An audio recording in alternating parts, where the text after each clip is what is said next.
처음 받았던 돈이 한 300만 원대? 몇 배나 뛰었을까요? 거리두기가 격상할수록 유튜브에 홈트 추이가 더 올라가거든요. 네. 그때는 2배 이상 더 벌었었죠.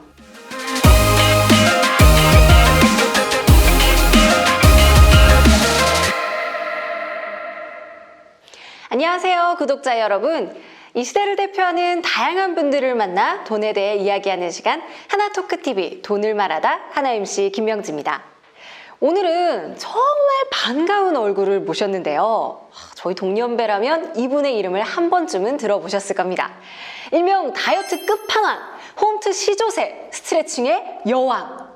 이 수많은 수식어가 증명하는 살아있는 전설 강하나 선생님 모셨습니다. 안녕하세요. 안녕하세요. 네, 저희 구독자분들께 인사 한마디 부탁드릴게요.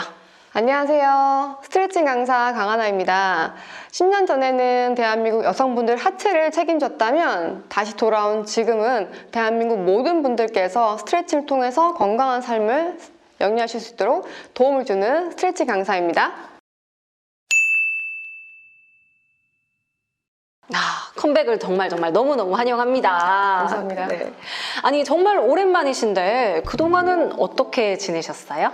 10년 동안 이제 결혼하고 출산하고 육아를 하면서 두 아이를 키우느라 정신없이 지냈었습니다. 지금 두 아이를 키우고도 이 몸매신 거죠? 네, 저도 그동안 살이 좀 찐 적도 있었고, 다시 그래서 제 일을 좀 되찾기 위해서 관리하면서 지금 이 몸으로 돌아왔죠. 와, 어떻게 이 몸을 유지할 수 있는지 그 비결은 나중에 저희가 또 여쭤보는 걸로 제 하고. 영상 또 보시면 되겠죠? 알겠습니다. 열심히 봐야 되는군요. 이 강하나 하면 하체라는 연관 검색어가 뜰 정도로 선생님의 하체 스트레칭 워낙 유명했잖아요. 당시의 수익이 어느 정도였을까요? 당시 수익이라고 하시면 예전 영상이 존재했을 때 채널 말씀하시는 거죠? 네네. 네. 그 채널은 제 채널이 아니었기 때문에 이제 0원이었습니다. 그 예전 영상으로 인한 수익은 없었어요. 아니, 그럼 그 영상은 누가 올리신 거예요? 저도 알 수는 없는데 원래 영상이 이제 DVD로 제작되어 판매했던 상품이었기 때문에 그걸 구매하신 분 중에 한 분이 올리시지 않았을까라는 생각을 해봤죠. 그럼 영상의 수익은 그분이 가져가셨나요? 출처는 알 수가 없죠. 근데 좀 속상하지 않으셨어요? 네, 유튜브를 다시 시작을 했을 때 제가 이제 영상을 똑같이 올렸었거든요. 그런데 그분이 원작자로 이제 유튜브 측에서 오해를 해서 제가 4개월간 제 채널의 수익이 다 이제 막혔던 거죠. 그래서 그걸 오해를 풀기 위해서 방송심의위원회도 찾아가 보고 저작권 협회에도 등록도 하고 경찰서에 심지어 신고도 했었는데 유튜브 특성상 그걸 찾을 수가 없더라고요. 그래서 나중에 다른 계기로 다시 이제 채널을 등록을 해서 그때부터 수익 구조가 이제 된 거죠. 와, 그래도 마음고생을 좀 하셨어요. 네, 많이 했어요. 그래서 지금은 좀 오히려 좀 그분 때문에 좀 감사한 부분도 있어요. 왜냐면 그분이 영상을 올려주셨기 때문에 다시 이 자리에 올 수가 있었고 초반에 유튜브를 할 때는 좀 힘들었지만 지금은 좀 저도 이제 안정을 찾았기 때문에 괜찮습니다. 네. 그렇군요. 유튜브에서 요즘은 진짜 활발하게 활동을 하고 계시잖아요. 유튜브로 다시 내가 시작해야겠다가 된 계기가 있을까요? 사실 그냥 오프라인 강의도 있고 여러 가지 선택지가 있으셨을 거잖아요. 그 당시 때 제가 오프라인으로 수업을 하고 있긴 했었어요. 왜냐면 아이들을 제가 키워야 되고 육아를 해야 되는 경우라서 제가 선택을 할 수 있었던 건 유튜브는 시간과 공간에 제약이 없다 보니까 제가 딱 출발하기 제일 적정한 플랫폼이었던 거죠. 이 수입 상승률이 근데 어느 정도 이렇게 딱 올라갔을까요? 몇 배 정도? 1000명, 50만 이렇게 확실히 달라졌을 것 같긴 하거든요. 1000명이었을 때는 유튜브 수익이 그때는 안 나올 때여서 그래서 그때는 제가 수익이 없었고 다시 4개월 후에 제 채널에 수익 승인을 했을 때 처음 받았던 돈이 한 300만 원대? 몇 배나 뛰었을까요? 거리두기가 격상할수록 유튜브에 홈트 추이가 더 올라가거든요. 네. 그때는 2배 이상 더 벌었었죠. 요즘 진짜 홈트 열풍이잖아요. 그래서 유튜브를 타고 정말 새로운 홈트 선생님들이 많이 나오고 있는데 그럼에도 불구하고 사람들이 강하나 선생님에게 열광하는 이유가 혹시 있을까요? 제가 예뻐서? 그것도 있는 것 농담입니다. 같은데. 네네. 죄송해요. 제가 봤을 때는 저의 그 투머치 토크가 어떻게 보면 그분들과 정말 대화하듯이 옆에서 티칭해 주듯이 그런 느낌이 들었기 때문에 좀 더 저를 더 좋아하신 분들은 그런 부분을 좋아하시지 않을까. 이 선생님 영상 보면 굉장히 다양한 동작들이 많이 나오잖아요. 좀 실생활에서 쓸 수 있는 것들도 있고 여러 가지로 조금 공감이 가는 것들이 많은데 그런 스트레칭 동작들은 직접 만드시는 거예요? 네.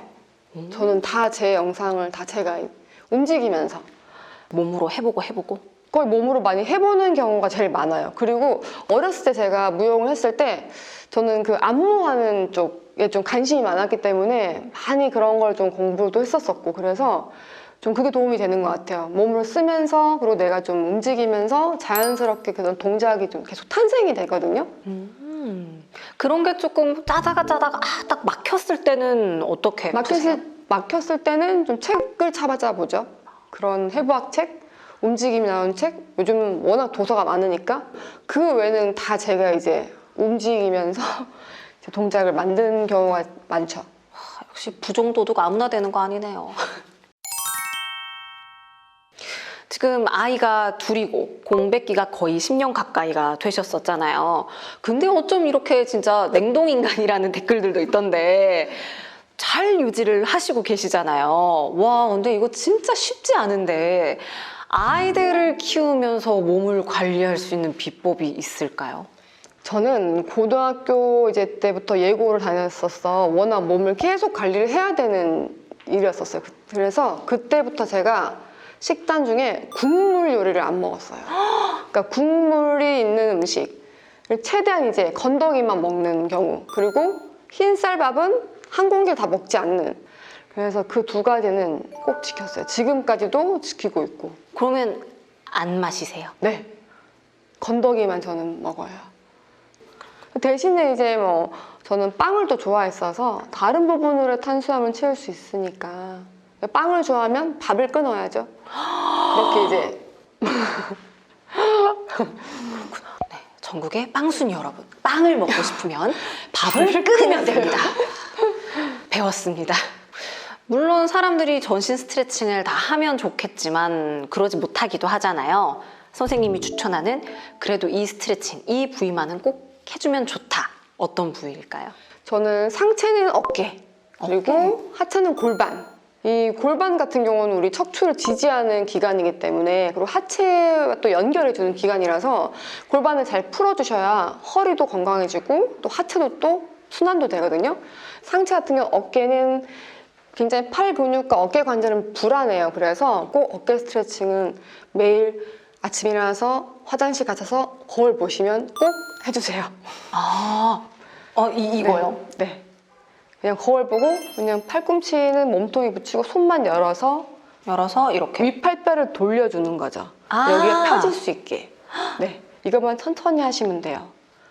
팔꿈치는 몸통에서 그러니까 뒤로 밀리지 않게 살짝 밀착을 하는 느낌만 가지시고 손을 골반 높이에서 살짝만 올려서 손끝이 일직선이면 됩니다. 이 상태로 천천히 열어주세요. 그래서 어깨 후면과 가슴 앞에 전면 근육을 같이 늘리시는 거예요. 윗팔뼈를 약간 회전해주고 그래서 여기 좀 건강하게 관절 좀 부드럽게 움직여주는 워밍업 동작이라고 보시면 돼요. 골반은 그럼 간단하게 요것처럼 하는 게 어떤 동작일까요? 골반 스트레칭은 그냥 우리가 지금 앉아있는 상태에서 하실 수 있어요. 그래서 한쪽 다리를 이렇게 발목을 올린 후에 네. 상체만 숙이시면 돼요. 간단하네요? 네, 간단해요. 이쪽 근육이 작은 거거든요. 네. 네, 약간 복부에 힘을 주고 몸을 조금만 세워줘도 세우고. 네, 세워주고 복부랑 허벅지가 가까워지게 숙여주셔도 엉덩이 쪽 자극 오세요. 이 동작은 서서 하실 때는 뭐 뒤에 벽을 잡고 하셔도 되고 앉아서는 다리를 앞으로 뻗어서 하시면 되겠죠? 의자에서는 이렇게 활용해 주시고. 그럼 유튜브 수익이나 이런 수입, 남편분 버시는 것도 있고 선생님 버시는 것도 있는데 본인의 수입은 어떻게 쓰시나요? 저는 다 모아놔요. 그리고 좀 제가 막 그렇게 간이 크지 않아서 뭐 이런 투자나 이런 주식이나 이런 걸 못해요. 펀드, 주식 혹은 뭐 보험에 대한 거, 뭐 돈에 대한 거 그런 거 보면 말은 들었지만 그 순간 그럼 금을 사놓을까? 달러 사놓을까? 생각했다가 정말로 할 때는 안 되더라고요. 그래서 제일 안전하게 그냥 적금, 저축.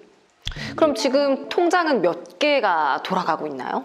저는 제가 벌어놓은 건가? 그리고 모아놓은 통장. 아이들 앞으로 이렇게 그렇게 딱 나눠져 있죠.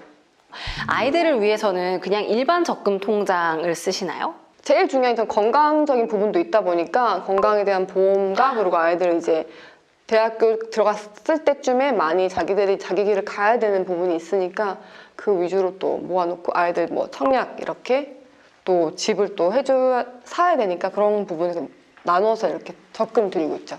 돈을 관리할 때 지키는 철칙이 있으신가요? 낭비에 대해서 많이 좀 생각하기 때문에 지나치게 낭비를 하지 않도록 그냥 그런 생각만 해요. 그리고 제가 이제 아이들 같은 경우도 어렸을 때부터 좀 경제적인 그 개념이라든지 가치를 좀 많이 따져야 되는 부분이 있어서 그래서 그런 것도 아이들한테 돈의 관리라든지 그런 것도 따로 뭐 이렇게 지키자기보다는 그냥 낭비하지 않는 습관? 요즘에 많이 이제 아이들과 다니면서 좀 많이 이슈가 되고 좀 힘든 부분이 뭐냐면 큰아이가 입던 옷을 둘째가 그대로 물려봤기 때문에 큰아이는 지금 항상 옷이 없어요. 신발도 없고. 그럼 늘 큰아이 옷을 시즌마다 사줄 때마다 둘째 아이는 왜 나는 운동화 안 사줘? 왜 나는 옷 안 사줘? 근데 같은 형제들은 동성들끼리 물려 많이 입잖아요. 그래서 너 거 형아가 다 있잖아. 형아 거 입으면 되잖아. 그런 상황일 때 되게 많이 아이가 슬퍼하고 막 좀 삐지고 막 그래서 제가 그때마다 한 개 그냥 더 사줄까 하지만 항상 좀 이제 객관적 입장을 보죠. 그래서 좀 낭비를 하지 않도록. 그럼 마지막으로 저희 공식 질문을 드릴 차례입니다. 강하나에게 돈이란? 지켜야 하는 것 같아요. 네, 잃지 않도록 그리고 너무 또 욕심이 내지 않도록 그 존재를 항상 생각을 하면서 지키려고 열심히 벌고 그리고 네. 자, 긴 시간 오늘 좋은 말씀 고맙습니다. 감사합니다. 지금까지 강하나 선생님과 돈에 대해 이야기 나눴습니다. 다음 시간에 또 만나요. 안녕. 돈에 대한 고민이나 궁금하신 점이 있다면 무엇이든 아래 댓글로 남겨주세요. 저희가 시원하게 해결해 드릴게요.